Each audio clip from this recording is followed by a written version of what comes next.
talked about this. Hey, Mac. Yo. Actually, Mac, Richie Sewell and I were exchanging pleasantries today on the gram, and actually, I don't even know if I can bring that up, but we were just talking about who got left out, etc. So I'm gonna see if I can get to that without getting out of this. Yeah, I Um, saw Richie just joined the little chat here, so yeah, he did, he did. So I told him where I was like, I'm getting to Bruce on. So yeah. um, why don't we go ahead? Can we actually? Do you mind if we start with the Prem really quick? We'll just get that out of the way, and then we can dive deep into the roster and the snubbing. Um, so looking back on Week 15, was there any surprises? You know, Jeff and I used to go through every single game, but it kind of becomes a little monotonous. Was there any surprise when you look at this? I mean, yeah, Um, biggest surprise is Aston Villa beating Man U. that is a very big surprise. What was your prediction for that? I think we had said 2-1 United, maybe. Yeah, I mean, I just didn't expect Aston Villa. They've been struggling to score goals all season, especially when before they let Stevie G go. They just couldn't put it together. There was all these questions. It's like, how do you play Coutinho and what's their Buendia together? And Yep. it was like they couldn't get the right chemistry going. But I guess here they're playing a little more direct, and I think they're playing a little less kind of like compact. And they're kind of like going for it a little bit more, being a little bit more aggressive. Um, so yeah, that was a good game. As a Liverpool fan, were you bummed when they fired Stevie G, or did you just think that was like the right move? I mean, obviously, I know your allegiance only goes so far, and once a player is now a coach, it changes. But like, did you think that was the right move from Aston Villa, and is that going to like pay off, or is this an exception, not the rule? This result, because 3-1 was I was the result I was going to call out as the most surprising because I was very much Yeah. like, yeah, if you this probably ruined a lot of parlays if you're into gambling. Yeah. Well, on Stevie G, I mean, obviously, like he was an amazing player for Liverpool, and like I was excited to see him kind of go back into management when he decided to, and then to see him have success um, with Rangers. That was super cool, and then to come over to the Premier League and just have things not really work out at Aston Villa, even though he got like a big, he was really back to spend some money and bring in some players. Obviously, he brought Coutinho back to the Prem. Um, but yeah, it sucks that it didn't work out, and I feel bad for him. I'm hoping that he'll just like try and join another team as soon as possible. I don't think there's any advantage to kind of like sitting around feeling bad about yourself, waiting on your next thing. I feel like it's best to just get back out there. And I think he'll probably know, he'll probably have in his mind like what mistakes he made. He probably knows already like what he did wrong. Um, and I think I don't know. I'm hoping he'll get some more chances. Yeah, I, it's kind of one of those things where he was in a big fish in a small pond because he was in a two horse race over there in Scotland. Yeah, And so then when you step up to the Premier League, it can be jarring. And I think Pep's even had to deal with that. Pep's gone from, well, now he's figured it out, right? But going from Barcelona, where it's a two horse race, into Germany, where it's a one horse race because Bayern's won, I think, almost 11 years in a row. Coming to the Prem, he lost a couple of years. He hasn't won them all. He's lost one to Liverpool. He's lost one to Chelsea. It hasn't just been smooth sailing. In the Prem, even though it may be a Farmers League now, wasn't always the case. There's Jeff. I think Jeff's probably at the Bruins game. So, Jeff, I hope the Bruins are going well. The Aston Villa game was a definite surprise. And, like, the firing of Stevie G, I don't know what he could have done differently. And I don't know what I believe. What is it? It's still weird to say, but Unai Emery is now their coach, right? I'm not yeah, crazy. That yeah, yeah, yeah. okay? Sorry, that just feels weird on all accounts. Do you think like? And I'm going to ask you a couple questions because I have a couple questions. But like, is Unai Emery going to finish higher than Stevie G would have? because that's the math they're doing in in the back office, right? Yeah, I think so. I think Unai Emery is actually better than a lot of people give him credit for, especially us being very Premier League focused. Like, Hmm. don't recognize the success that he's had outside of England, and I think he's actually a really good manager. I know it didn't like work out at Arsenal for him, but I'm expecting this side uh, to be a lot better because they have really talented players. And I don't have the stat here, and we've covered this in the past week. They've actually they're one of the teams that spent the most in the Yeah, last like 24 months, the last 2 years. Because right now they're sitting in 13th on 14 games. There's a couple games in hand, even though we're coming up on week 16. The Queen's departure has messed some things up. COVID has still messed some things up, some injuries and other things that have happened. So they're sitting currently probably not where they want to be. They're in 13th. What do you think is the highest that Aston Villa finishes? Because I was thinking about this earlier, and I don't even really know. I mean, I need to pull up the table real quick. All right, so sitting at 13. I could see him. I mean, I don't see him much higher than 10 right now. Yeah, the top eight are super competitive right now. Um, and if we can actually transition, if you're still looking at the table, and I am too, my question for you as a Liverpool fan, and I'm a Chelsea fan, which team finishes higher? My gut instinct is it's Liverpool because they're actually scoring, and that's kind of important. Yeah, But I think maybe Chelsea's defense is better. So that gets into like, even though we did lose to Brighton and we have Reece James out, Chilweezy's out for a minute, Conte may or may not be sold in January, which I'm vehemently against. Fafana has kind of been a mess since he's come in. Cucurella was useless as a buy. I don't know why we bought him. Um, which one's finishing higher? And if you're watching this, I see some people in there, John Scheimer, some others. Go ahead and leave the comment who you think finishes higher because I think it's a quagmire, and I don't really know. yeah. I mean, I'm gonna say Liverpool, obviously, because it's more of like I hope that they do. But I don't know. I think like we've been shaky in the back, but I think now Kanate is back from injury. Matip is not back yet, I don't think.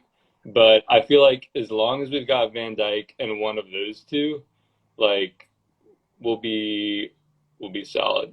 Um, but it's just like it's so when you have to play like Joe Gomez as center back, uh, Mm-hmm. it's just everything's a little weird, and it It's been throws off the rest of the back line. Joe Gomez is a guy who we were given a lot of like we were probably given a lot of shit to earlier in the season, and many people that kind of told us, "Hey, like give him a chance, he's coming back." So I was empathetic to that. But then the leads bumble, and he's just done other things throughout the season that have just been really bad. John Scheimer says Liverpool. I mean, I think if you're if I had $100, I put on Liverpool because Yeah, I just think Chelsea are in disarray. Richie Sewell says Chelsea isn't consistent enough, so I go Liverpool. Lars says Chelsea.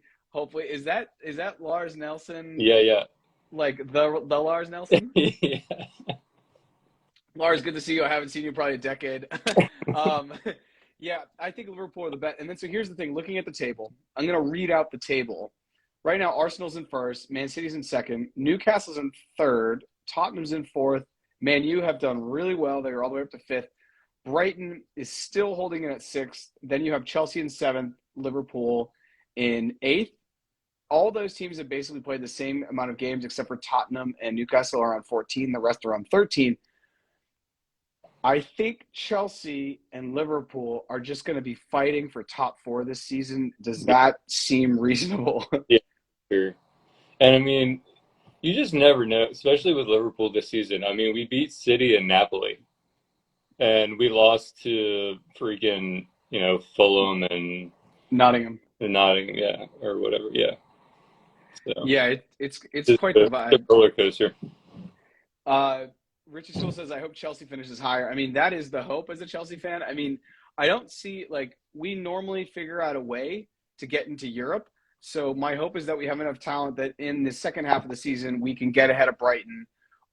Newcastle maybe winds down a little bit, but I'm not sure if that's going to happen. They We'll see. What do you think as a Liverpool fan? And we probably have a good amount of Liverpool supporters. Where's the highest Liverpool can finish for you? I mean, I'd say like four, four. Four. I think. Okay, so let's hypothetically say that they finish fourth. Who's finishing ahead of them? I can put Arsenal and Man City. Who's the third? Is it Tottenham? I mean, I guess it's Tottenham. Dude, Tottenham is so weird. They're If so, Jeff's listening, he I agrees. know.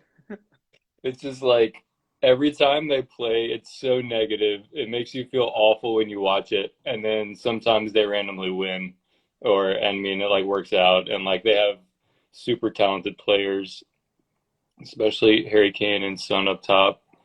Um, but man, I just like want to see him play instead of just sit back behind the ball the whole time. Yeah, they have Conte there, and they're doing the wing back situation, and I'd like to see them attack more. I would like to see Richarlison kind of maybe mesh a little bit better because I do think Yeah, Richarlison is one of the most annoying players to yeah, play against in the Prem. I do too. I want to shout out to people here. Richie Soul asked, "Where does Leeds finish?" And we should definitely give an opinion on that. And Rob Wiles, who also I haven't talked to in a while, Rob is going to hear from you. He said shades of 2012. This is where I think too. I think Chelsea are going to finish not outside the top four. I don't know if they're going to win the Champions League, but this is the team that would have the vibe to like win it and the vein that they did in 2012 and Yeah, 2021, where we maybe weren't the best team, but at the end of the day, we finished. The Champions League is its own separate little game, and I think Chelsea are really good at that game. Real Madrid are obviously the best. Leeds, let's look at Leeds because they are America's team. Leeds is why can't I find Leeds? they're 12th. 12th. Yeah, so they're in 12th. Do we have to worry about Leeds getting relegated? I know people are like, oh, it's too early, but I don't think it is because they're on 15th and Southampton's on 12th. On 12. Leeds does have a game in hand, but I mean, it gets kind of close quick, especially Yeah. if Tyler Adams is sold in January to like Manchester United.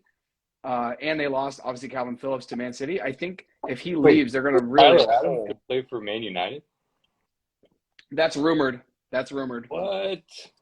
Uh, uh, Wow, I know. crazy. So where are you thinking? First of all, do we have to worry about them being relegated? Do you think? Um, well, I think there's definitely three worse teams, or three teams that are worse than them. So I really don't think they have to worry about being relegated, but they could be down there near the bottom, 15, 16, 17. Um, Yeah, I think you're right. I think that Nottingham Forest over 38 games is worse. Southampton are kind of in shambles, even though they're still putting points up.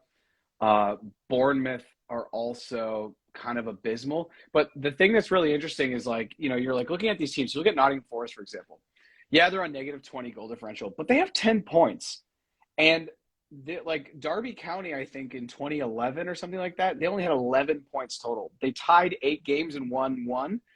That was like I think the worst historical Premier League finish. So they already have 10. They beat Liverpool. They can yeah, be competitive. yeah, They have Jesse Lingardinho. So I I think that while they're worse, I still think if Leeds have certain injuries, like we saw what happened with Bamford last year, the right. second Leeds lost him, they just got into the relegation conversation. Um, so it's going to be interesting to see what happens there. I just obviously don't want Jesse Marsh to get relegated because then they're going to just go with, oh, it was the American.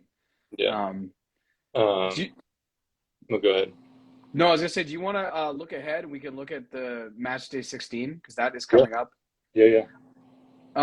We'll start with Man City. We don't also need to go through all of them. Jeff and I normally don't talk about any teams that are in the relegation just because it's kind of like me. Man City, Brentford. Ivan Toney, who's been suspended, will be back for this, and I know because I'm probably going to start him on my fantasy team. This is going to be at the Empty Hod. Shout out Nick Bailey. Do you think Brentford have a chance to take any points here? No. I don't No? I don't think so. Holland's gonna be back. I think whatever his flu slash knock is over. Yeah, his COVID-22 symptoms have subsided. Actually, before we go, Richie still says before we continue, if they're relegated, does Marsh take over the U.S. men's team? I was actually hoping that there would have been a coup in the U.S. men's team, probably in like September. Marsh quits Leeds.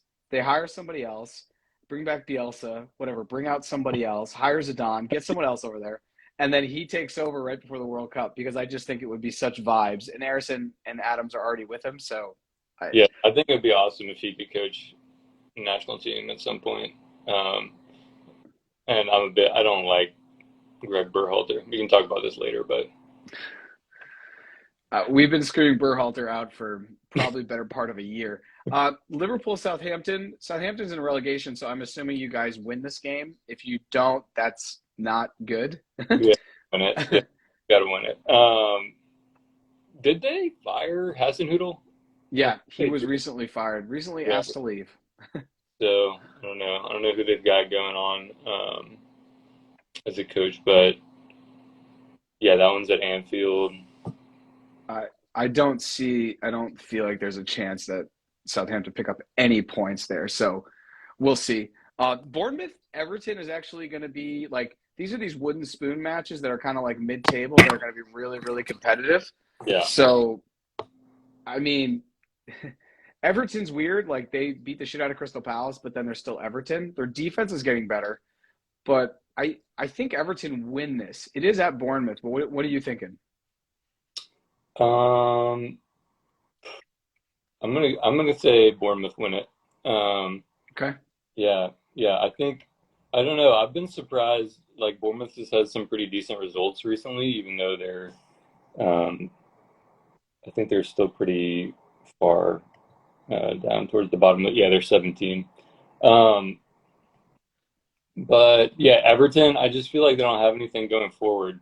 They've got that Gordon. They've got Anthony Gordon. They've got DCL, who I guess is back, and I don't know, like he's injured all the time.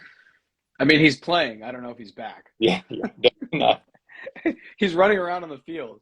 Yeah, yeah, He's a real like quagmire. I'm waiting on the Amazon documentary to come out about him because he had like 6 or 8 good months, and I thought he was actually going to be a player. I was like, he's kind of a baller, and I thought Everton got him on the cheap, and then he just kind of reverted back to the mean. So, yeah, yeah. uh, He was just um, so good in the air. He reminded me of remember that guy Andy Carroll? yeah, Andy Carroll-esque. Yeah, yeah, Yeah, just a big like lug up top that will just win a header and people think is God and then like gets exposed. yeah. um, so the next one I want to look at is West Ham and Leicester. So West Ham is a team last year that was uber competitive up until about week 25, week 26. Leicester won last week, which I thought was a fairly big win for them because the team that's been struggling. And it was against Everton, also at Goodison, which I think is tough to play at. This is going to be at West Ham. So how's Leicester going to do? Also want to say that James Maddison did make the England Yeah, 23, which I was very excited about. me too. I love him. Yeah, I think he's super talented, and yeah, this is the two like the mid like James Madison and Declan. Declan Rice. Yeah, yeah, yeah. Yeah. Catch up. I I'm wondering, see, the thing is I don't know where James fits in because if they play three center backs, the wing backs, two holders, and then they have the three up top just vibing, they don't really have room for a 10. And he's a pure 10. I don't think he can play even on a wing and be that effective. He needs to be in behind, unless they play with two strikers, with and then they have him in a false nine. I don't even know how it works. So I'm interested to see how he fits into Southgate's thing because I don't think Southgate can go with a four back if he wants to play Maguire because he's just such a liability. Yeah. Yeah. Yeah, I agree with that. I mean, yeah, Harry Maguire. I know he's played well for England in the past, but I don't know. He hasn't been playing that much soccer recently, so risk. James James Madison is a guy who I feel like could be like Cesc Fabregas in the 2010 World Cup. Fabregas for Yeah. Spain in the 2010 World Cup only played like 72, 80 total minutes over the 7 games, but his impact was massive when he came on. He had a lot of assists and he just like changed the tempo. And it was said after that, like in the trainings, he pushed Xavi, Busquets, and Iniesta to be better in the Yeah. midfield. So I wonder if Southgate's honestly, just bringing James Madison just so that way he could play a creative 10 against them in training. I know that sounds weird, but a lot of what happens off the field, especially in a World Cup, will totally influence how the team plays. So that to me was like why I think they maybe brought him. Yeah, But who I do don't you know. start for England in the center of midfield? Rice and Mount? See, I don't know. I see Mason more up top on like the outside, more of a. So it would have been Rice and Phillips, but obviously Phillips is Or, hurt. yeah. So I would even think that, and I have to let me look at the English. I know that this sounds crazy, but like Henderson just to hold, and then Declan can get a little bit farther forward. Declan's looked really good this season for whatchamacallit, for West Ham. He's scoring goals for them. He's Yeah, getting up the field. yeah. So maybe Henderson to hold, or maybe they go with Declan and they go with James Madison. But I think that that might be a little tough. And I'm trying to find the. Do you have the list so you can read Um, off the midfielders? looking at it right now. I Uh, can't find it. Bellingham, of course. I see Bellingham. I think goes up top though. Is he not? He's more of an. He's listed on here as a midfielder, but yeah, Bellingham, Conor Gallagher, Jordan Henderson, Mason Mount, I Calvin think Phillips, that that. Price are the midfielders, and then for forwards, they have like Phil Foden and Jack Grealish as forwards. Mm-hmm. They have actually James Madison listed as a forward here as well. Uh, Mm. and then Rashford, Saka, Sterling, and Callum Wilson, which like this is so stacked. It's so stacked, but it's like England always has this problem where they have so much talent, and then they maybe don't know how to organize it. I mean, England's 2006 team should have won the World Cup. It Yeah, was unbelievably freakish. Their midfield was David Beckham, Paul Scholes, Lampard, and Gerrard. Chelsea's best midfielder of all time, potentially Liverpool's best midfielder of all time. totally. Paul Scholes, one of the best holding midfielders of all time, or kind of six or an eight, I guess. He wasn't really holding, six or an eight. And then David Beckham, the man himself. So it's almost like they always have, and I think it was said, some announcer said about the Steven Gerrard and Lampard, they said these players can only play in the same field if there are literally two balls in the field because that's how dominant they are. So I'm not sure who would you play alongside Rice in the middle if they're playing with just two midfielders. Right. I mean, I like Mason Mount. You think so? Yeah, Kind of in like a 10. He just sits in front of Declan. yeah, yeah. If you do that, it really starts to look more like a 4-1-1-4 where no, but see, it's not even. You have the three center backs because I think they're going to play Southgate super conservative. You'll have the wing backs. You'll have those two in the middle, and then who are you putting up top beside Harry Kane?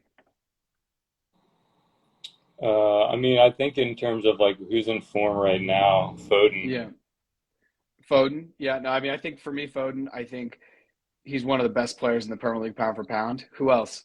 Also, I hope Rashford is like back. I feel like he's had a couple really good games, and like I love Marcus Rashford. Yeah. Do you go Rashford over Saka because he's had a pretty good season too at Arsenal? Yeah, I think I would. I think I would. I think he has a little bit more experience, and he's played, for the national team a little bit more. Do you think Callum Wilson gets any playing? And only if Harry Kane gets hurt, because when I look at this lineup, is the only other one that's like a pure nine for me. Yeah, yeah. No, I don't think. I mean, unless something goes crazy and they have to make a substitution for like injury or something, I don't really see him. Yeah, and I'm actually looking at the roster here on BR Football on Instagram, and it looks like, so I am wrong. It looks like Calvin Phillips is going, but I had read that he wasn't. But Yeah, I thought he was hurt. me too. I thought he was hurt. I thought I saw him posting saying he wasn't going to go. Declan Rice, you would take Mason Mount in the midfield, assuming he plays midfield, over Jude Bellingham and potentially over Madison?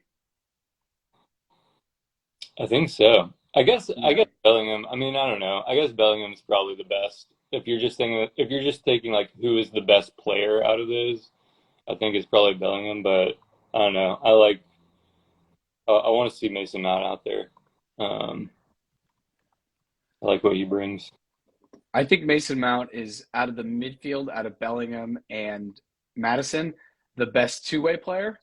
Yeah. He's Good. his work rate on the getting the ball back is really nice. The biggest snub for me for England, and this is something that I'm sure he just looks back and he's like, why did I make these decisions? Is Jordan Sancho. Because in Oh, 2018, I thought off the bench he was phenomenal, and I thought he was underplayed in the World Cup. Sorry, in 2020 in the or 2021 the Euros. Um, is he the biggest snub for you, or is there somebody else for England that you well, just I thought don't know. should have made it? He hasn't been playing. Like he doesn't get playing time in Man, right? Yeah, that's right. I think. See, I think a lot of the. I feel like the selection is a lot of like, all right, who's in form right now? Because they're trying to catch them like, oh, they're like on a streak of good form. Uh, Right.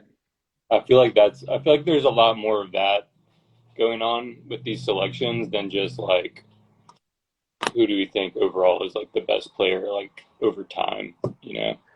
That's why when I watched the Leicester game with Jeff, and I was so happy that Madison had a goal and assist, and I Yeah, literally said I think he just made the English team yeah, because it's so important. Form going into a tournament and energy is so important. Um, do you want to? We don't really need to talk about the Prem. I think we kind of know what's going to yeah. happen. There's no. Or I we don't got think any. I got off on a tangent about the England national team. You did. It's good though. I like Yeah. the tangent. Let's just go right from that tangent into looking at the U.S. men's team. Okay. Um, and maybe we start with the snubs, the one that we spoke about before we went live here, and if you want to talk about that one. Yeah, I mean, snubs all over the place, but Peacock, where you at? Where you at, my guy? Come on, we gotta have a. And then Pepe also. I was very surprised about Pepe. He was the only one who scored more in the build up to the World Cup in the elimination games, or sorry, that's how you say it in Spanish, the qualifiers, Yeah, was Pulisic. So that seems kind of weird. It's kind of like Bobby Firmino vibes, where he outscores everyone else in the league, but he doesn't get to go. For me, the biggest snub was John Brooks, only because he's a legend and always will be for what he did in 2014.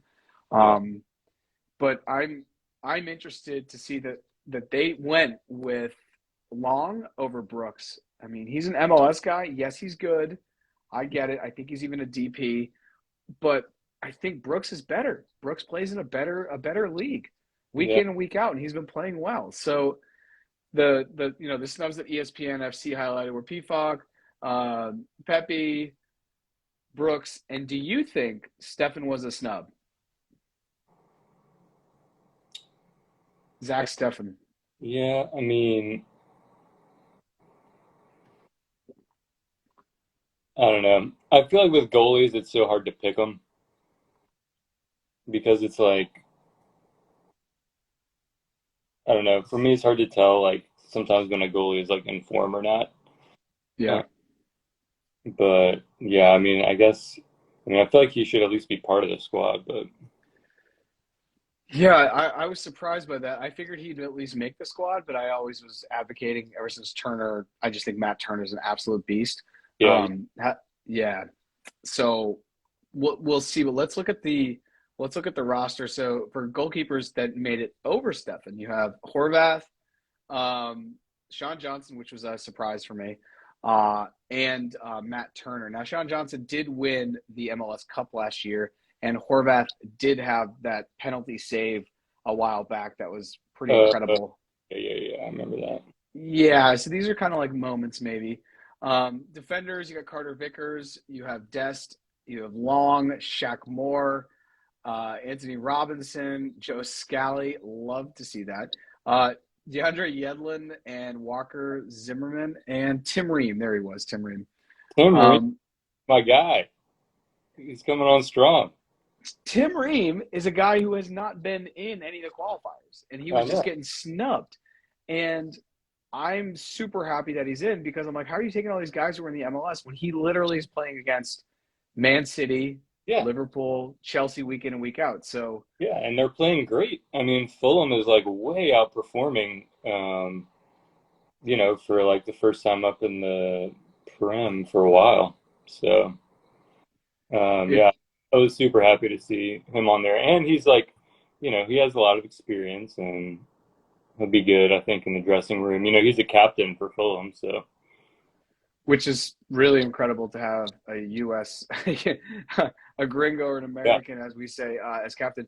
Who's your so my goalie's Matt Turner. I'm going with a 4-3-3.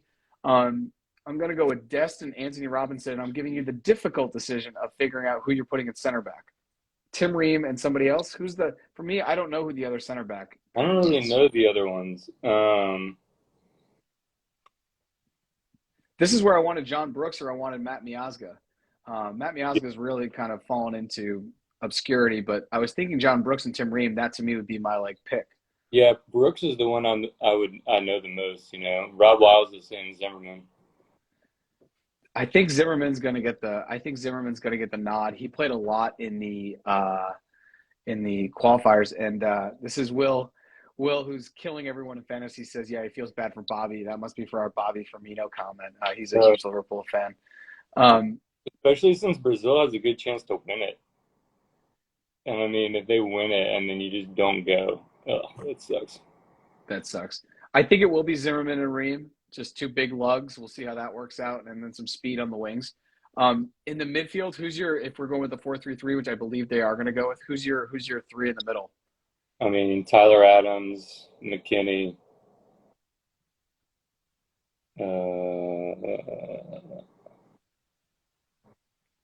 I don't know. Who would you pick? The third for me is Munsa. Oh He's yeah, an absolute Musa. He's an absolute beast, and I've been saying that after this World Cup, he's going to get picked up. He's going to leave the Spanish league, go somewhere else. Like he's just an absolute beast. And in qualifiers, I thought he was our most consistent player. And I just think he has a ceiling that I've never really seen in a kind of a holder in for U.S. men's. And then the forwards, I what are you like. thinking? Well, I like Aronson and Tim Weah. You like Aaron? Oh, okay. To go with Pulisic. Yeah, yeah, and Pulisic. Yeah, So I'm going to go with Reyna over Weah, but I don't know. Reyna struggles with so many injuries. I think it's great that we actually do have a good amount of options up top. I see Josh Sargent maybe playing a role. He's played really well for Norwich. I know it's the championship, but he's scoring goals down there, and that is really. a brutal league. Yeah, Um, what are your thoughts on Morris? Because he's to me a surprise. I thought Pepe would definitely get in over him. yeah, me too. And yeah, this is another one where unfortunately I just don't watch enough MLS to really know like what how he's doing and what his form is looking like. But I mean, I think overall, I mean, I like Jordan Morris, but I haven't really been watching that much of him. I don't think I have ever seen this many European forwards go to a World Cup. Yeah, Normally, we just have like Dempsey, and then everything else is like Brian Ching yeah, vibes, like MLS vibes. But when you look at the forwards, it's just Jesus Ferreira and Jordan Morris are the only ones in the MLS. Pulisic's at Chelsea, Josh Sargent's at Norwich, Reyna's at Borussia, Aronson, who I consider a forward, not necessarily a midfielder, obviously at Leeds. Um, I actually don't know anything about Haji Wright, and then Tim Ways at Lille. Do you know anything about Haji Wright? no, I mean, it looks like he plays in Turkey. I feel like I did see him come on like in a friendly one time, but I don't know. It's I just when I Scoring googled him, there's a scoring Daily goals. Mail thing that says Alexi Lalas is pissed off by Haji Wright's call up. It's funny. Yeah, I don't. It's normally I know every player in the U.S. men's kind of like fold, but I think that this is a strange one. So I think Pepe over him would have been maybe better too. But Yeah. um, without diving in too much, maybe about what they're going to do in the group stage, do you want to look at fantasy? And I don't know if I can look at fantasy because it's on my phone and I'm using my phone for Oh yeah. this. Maybe we'll go back and just shout out. Are there any moves you're gonna make? Like, should we captain Holland this week, or what do you think? Uh, I'm either gonna captain him or Salah. I haven't decided. You have Salah. Yeah. I think I'm gonna get Salah too soon because I think Salah in the second half of the season, he's just gonna go back to Egypt and chill for the next like 7.5 weeks. About to step on the gas a little bit. for I sure. think he and Son are actually going to do that whenever Son gets back. I know he's got a pretty serious eye injury, but I think he and Son are going to pick up a little bit because they haven't really been firing yet. Um, Will is currently winning. I'm not sure if he's still watching. He's currently winning fantasy. So we'll see what happens. I'm waiting for Oz to make his move, his like triple captain of Jared Bowen, even though I think Will did that. Have you used your triple captain yet? No, I haven't used my triple captain. I used one of the advantages.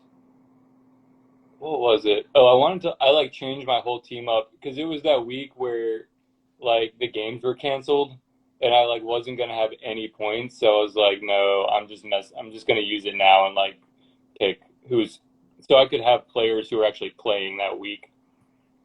So I did use one of those advantages already. Yeah, But I don't think I've done that yet, but Diego and Jeff did that and it worked out for them because it was like Man City, Arsenal, yeah, and maybe Liverpool weren't playing or whatever it was, and it was bad because most people had players from those teams. yeah. Um, yeah, it's very competitive this year, and Oz just isn't running away with it, which is a good thing. I do worry that Oz is going to actually start to get competitive and then do all of his like quantum math and 4D chess. Um, One last thing on, I wanted to ask you briefly. Do you think the World Cup will be the FIFA Firefest that I think it might be? Yeah, I'm actually like really concerned just about like the players actually being safe and like everything like I don't know. It just seems everything that I've read, it just seems really janky and thrown together. So I'm just hoping everyone goes there and is safe, plays the tournament and comes back in one piece. What was the thing that you read that made you feel like the players weren't going to be safe? Because I haven't read anything like that, but Yeah. it's not to. Just I mean, honestly, it's just like the everything is just so last minute how they're doing like the lodging and like all the and even like the transportation and like all of that. I don't know. It seemed Have you seen those trailers that I'm sure you've yeah, seen those trailers, yeah, right? yeah, yeah. Yeah. I This whole thing is just I can't actually believe it's actually happening. You know? It feels weird, right? It feels completely weird and like even for a while I was thinking I might not even watch it Really? because of like the all the stuff that happened in terms of the basically the crookedness of FIFA and how these were awarded, but also all the human rights violations and stuff with the workers who are building the stadiums and like I don't know, it just feels horrible, honestly. Yeah, I mean, Jeff and I aren't going to be creating any. We're not going to be doing any podcasts during it to kind of Yeah, boycott a little as best we can. I am going to be watching it, and it is it's my favorite event every four yeah, years. I feel conflicted. I mean, I'm sure I'll probably watch some too, even if I don't watch all like live. I know I'll at least see the highlights and stuff, but yeah, I don't know. FIFA, what are you gonna do? It's the most corrupt organization on planet Earth. It is, and actually, the thing I put in some chats today is that I was looking at Netflix, and Netflix came out with obviously they knew what they were doing by timing this. They came out with a documentary. It's called Uncovered, and it's called FIFA Uncovered, and it's all about the corruption that literally builds up into them choosing Russia and Qatar. So they're really Netflix is turning the screw here, putting this here days before. I mean, we are 10 days or 9 days out from this thing starting, and everyone's going to go watch this and then be like, oh, I don't really know. I'm interested to see what the ratings are going to be from this because I know a lot of people are very conflicted. I mean, we know, I think it's upward around 8,000.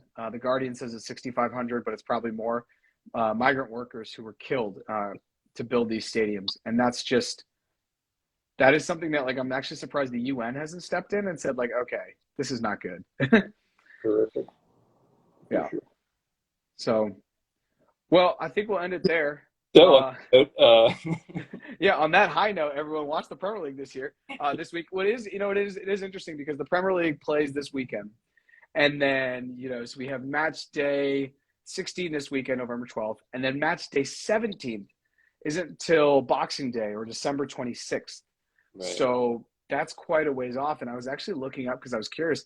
The World Cup final is on the 18th.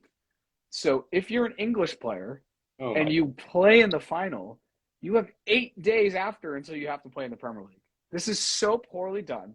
yeah, By January, there's going to be a litany of injuries because people are just going to be overworked, fatigue, and the travel's brutal. So we'll see what happens. yeah, definitely. Um, well, this has been fun. This has been good. We Yeah, should do this again. for sure. Thanks to everybody out there who joined in. Yeah, I mean, good amount. Rhodes really showed up. Good old Rhodes College. So, all right, everyone. We'll see you soon. All right, bye. Bye.